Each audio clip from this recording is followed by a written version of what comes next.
Well, guys, made it back from the dunes at Moses Lake, Washington. Had an awesome time. Thanks to Doug at Four Wheel Drive Trek for inviting me out. Me and the kid had a great time. I didn't really film much, so I'm not getting a video of that besides this. So I will leave a link to Doug's video of the whole trip down in the description if you guys want to check it out.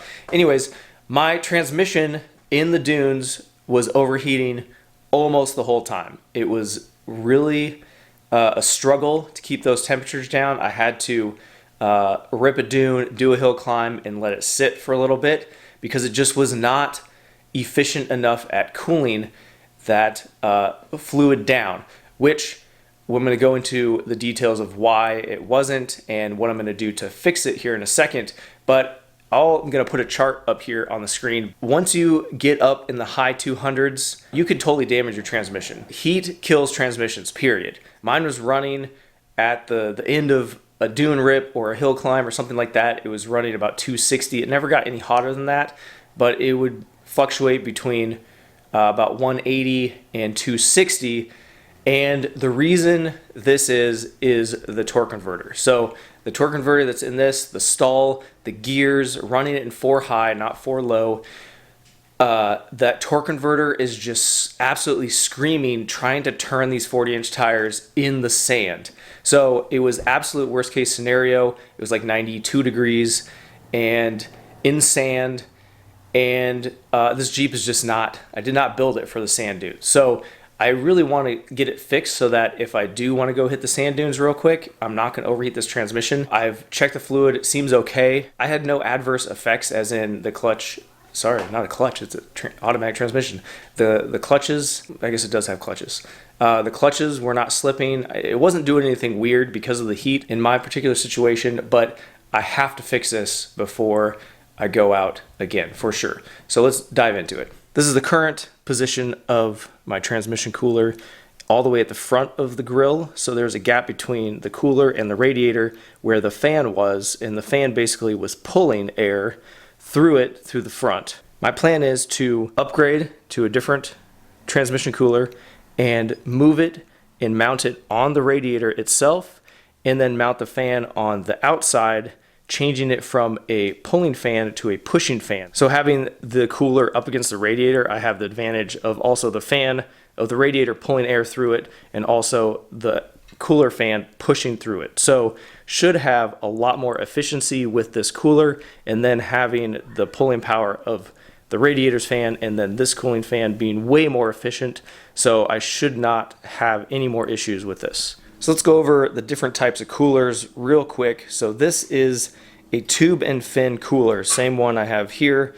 And these are the cheapest and the least efficient types of coolers you can buy. As you can see, it has a tube that snakes throughout the aluminum fins. It's all aluminum. And the oil goes through these tubes and dissipates the heat through these aluminum fins right here. So there is not really a lot of surface area of cooling that is actually going on in this cooler, making it the least efficient cooler that you can really buy. Although very cheap, do they work? Yes. Not very good, but do they work? Yes. So this is a plate and fin. As you can see here, it has way more surface area of cooling.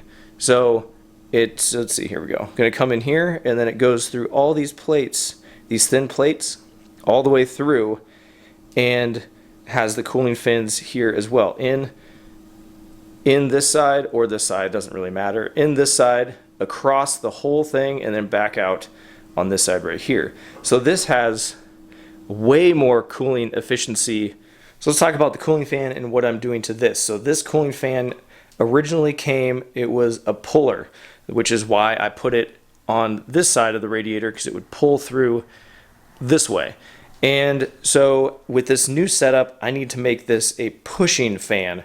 So the DC motor in this is reversible. So all I did was take the wires on this, swapped them around so it spins the other direction. I also had to take the fan blade off and flip it around. So those two things is going to give me a pushing fan. Okay, so I got it mounted on the radiator just with the the things that it came with. So these that slide through the fins. So all that's holding it up are the fins that go in between the core here. So the weight of that fan I don't want on these fins because it'll just kind of rip these out eventually. It might work for a little while. So I'm gonna have to build some sort of bracketry on the solid part of the Jeep in order to mount the fan. So I'm working on a template to mount the cooling fan to the transmission cooler, and it's not going to work out the way I wanted it to because this cooler, this tube and fin one, there's barely any tube going through it, and there's plenty of room for these screws to go through and not interfere with these tubes. But in the plate and fin, there's plates all throughout it. There's no way to get it mounted properly and solid without messing with the plates that are going through it. So I am kind of running out of time. I need to get this back together. So I think I'm gonna run no fan for right now. I'm probably gonna take, this is the V-brace in the core support, and I'm probably gonna make some tabs off of this to mount the fan to this, because I don't want to mount the fan on the cooler and then use those little slide through tabs that hold it in through the fins of the radiator, because this is too heavy and too much weight rattling around that it's going to rip it off and ruin my aluminum radiator. Well guys, as I was putting this together, I realized that we got a radiator, we got trans cooler, and then we have our fan and a zip tie right there. Perfect.